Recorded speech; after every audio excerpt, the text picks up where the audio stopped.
പാണ്ഡവരുടെ കഴിവും ജനപ്രീതിയും ദിവസേന ഉയരുകയായിരുന്നു. ഹസ്തിനാപുരത്തിലെ ജനങ്ങൾ അവരുടെ ധീരതയെ ആരാധിച്ചു. ഇത് ദുര്യോധനന്റെ ഹൃദയത്തിൽ തീ പടർത്തി.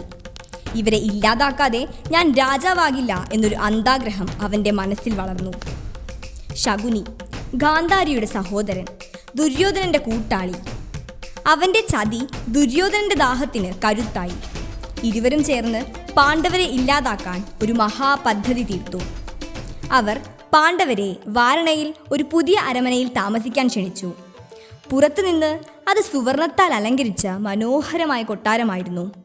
എന്നാൽ അകത്ത് അതിൻ്റെ മതിലുകളും മേൽക്കൂരയും നിലവുമെല്ലാം ലാഗമവും എണ്ണ കൊളുത്തുന്ന വസ്തുക്കൾ കൊണ്ട് നിർമ്മിച്ചതായിരുന്നു.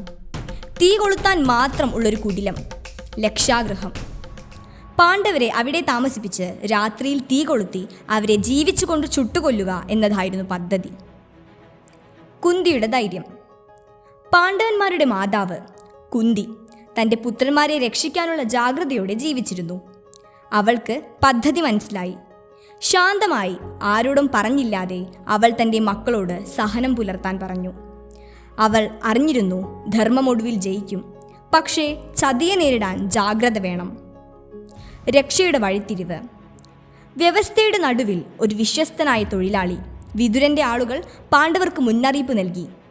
അവർ ലക്ഷാഗൃഹത്തിനിടയിൽ രഹസ്യമായി ഒരു തുരങ്കം നിർമ്മിച്ചു. ഒരു രാത്രി ശകുനിയുടെ പദ്ധതി നടപ്പിലാക്കപ്പെട്ടു. കൊട്ടാരത്തിൽ തീ കൊളുത്തി. ജ്വാലകൾ ആകാശത്തേക്കുയർന്നു. നഗരം മുഴുവൻ പാണ്ഡവർ മരിച്ചു എന്ന് കരുതി വിലപിച്ചു. പക്ഷേ പാണ്ഡവർ അമ്മയെ കൂട്ടി രഹസ്യ തുരങ്കത്തിലൂടെ രക്ഷപ്പെട്ടു. അവർ ഇരുണ്ട വനങ്ങളിലൂടെ നടന്നു. ലക്ഷാഗൃഹത്തിൻ്റെ തീയിൽ അവരുടെ ശത്രുക്കൾക്ക് വിജയം തോന്നിയപ്പോൾ പാണ്ഡവർ മറുവശത്ത് പുതുവിജയത്തിനായി ജീവിച്ചിരിക്കുന്നു. വനത്തിലെ പരീക്ഷണങ്ങൾ. വനങ്ങളിൽ പാണ്ഡവരുടെ യാത്ര എളുപ്പമായിരുന്നില്ല.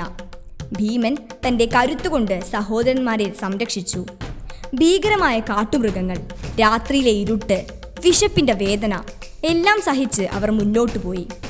ആ യാത്രക്കിടയിൽ ഭീമൻ ഹിഡിംബൻ എന്ന അസുരനെ നേരിട്ടു. ശക്തമായ ഹിഡിംബൻ തൻ്റെ സഹോദരന്മാരെ ആക്രമിച്ചപ്പോൾ ഭീമൻ ഒറ്റയ്ക്കവനെ കീഴ്പ്പെടുത്തി. അതിൻ്റെ പിന്നാലെ ഹിഡിംബൻ്റെ സഹോദരി ഹിഡുംബിയുടെ ഹൃദയം ഭീമനിൽ ആകർഷിതയായി. ഭീമൻ്റെയും ഹിഡുംബിയുടെയും കൂട്ടുകെട്ടിൽ ഘതോദ്ഗജൻ ജനിച്ചു. വനത്തിൻ്റെ കരുത്തുപോലെ വളർന്ന് ഭാവിയിലെ യുദ്ധത്തിൽ നിർണായകമായ പങ്കുവഹിക്കുന്ന ഒരു മഹാശക്തി. ദ്രൗപദിയുടെ സ്വയംവരം. പാണ്ഡവർ ഭിക്ഷാടകരുടെ വേഷത്തിൽ അന്യനഗരങ്ങളിൽ അലഞ്ഞു. അവർ ഒടുവിൽ പാഞ്ചാൽ രാജാവ് ദ്രുപദൻ്റെ നഗരിയിലെത്തി. അവിടെ നടക്കുന്ന ഒരു മഹാസ്വയംവരം. രാജ്ഞിയായ ദ്രൗപദിക്ക് ഭർത്താവിനെ തിരഞ്ഞെടുക്കാനുള്ള അവസരം. രാജധാനി ഉത്സവമായി തെളിഞ്ഞു. അനവധി രാജകുമാരന്മാരും വീരന്മാരും ദ്രൗപദിയുടെ കൈപിടിക്കാൻ എത്തിയിരുന്നു. അരങ്ങിൻ്റെ നടുവിൽ വെച്ചിരുന്ന വില്ലിനെ പിടിച്ച് ഉയർന്ന നിലയിൽ തിരിഞ്ഞിരിക്കുന്ന ഒരു ഭ്രമണചക്രത്തിലെ ലക്ഷ്യം ഭേദിക്കേണ്ടതാണ് പരീക്ഷണം. പലരും ശ്രമിച്ചു. വില്ലിൻ്റെ ഭാരം പോലും സഹിക്കാൻ കഴിഞ്ഞില്ല. വില്ല് നിലത്തേക്ക് വീണു. ചിലർ ശ്രമിച്ചെങ്കിലും ലക്ഷ്യം ഭേദിക്കാനായില്ല. അവിടെ ഭിക്ഷാടകനായി എത്തിയിരുന്ന അർജുനൻ മുന്നോട്ട് വന്നു. ജനങ്ങൾ ആശ്ചര്യത്തോടെ നോക്കി. അർജുനൻ വില്ലുയർത്തി ആത്മവിശ്വാസത്തോടെ ഒരു ശ്വാസമെടുത്തു. ശബ്ദമില്ലാതെ അമ്പു വിടർന്നു. ലക്ഷ്യം ഭേദിച്ചു. അരങ്ങ് മുഴുവൻ കയ്യടികളാൽ മുഴങ്ങി. ദ്രൗപദിയുടെ ഹൃദയം നിറഞ്ഞു. അവൾ തൻ്റെ ഭർത്താവിനെ കണ്ടെത്തി. ദ്രൗപദിയുടെ വിവാഹം. അർജുനൻ ദ്രൗപദിയെ കൊണ്ട് വീട്ടിലെത്തി. അമ്മേ, ഇന്നത്തെ ഭിക്ഷ എന്ന് പറഞ്ഞപ്പോൾ കുന്തി അറിയാതെ എല്ലാവരും ചേർന്ന് പങ്കിടുക എന്ന് പറഞ്ഞു. അവളുടെ വാക്കുകൾ വിധിയായി. ദ്രൗപദി 5 പാണ്ഡവരുടെയും ഭാര്യയായി. അതൊരു അപൂർവ സന്ധി. ഒരു സ്ത്രീ 5 സഹോദരന്മാരുടെ കൂട്ടായ്മയായി മാറി. അതിലൂടെ അവർ തമ്മിലുള്ള ബന്ധം കൂടുതൽ ഉറപ്പിച്ചു. പാണ്ഡവരുടെ ഉയർത്തെഴുന്നേൽപ്പ്. ദ്രൗപദിയുടെ വിവാഹം പാണ്ഡവരെ വീണ്ടും ലോകത്തിൻ്റെ മുന്നിൽ ഉയർത്തി. പാഞ്ചാല രാജാവ് ദ്രുപദൻ അവരെ ശക്തമായ കൂട്ടാളികളായി ഏറ്റെടുത്തു. ഹസ്തിനാപുരത്തിൽ ധൃതരാഷ്ട്രൻ അവരെ തിരിച്ചു വിളിച്ചു. തൻ്റെ മനസ്സിൽ ഇരട്ട ഭാവത്തിൽ അവൻ പാണ്ഡവർക്ക് സ്വന്തം രാജ്യത്തിൻ്റെ പാതി കൊടുത്തു.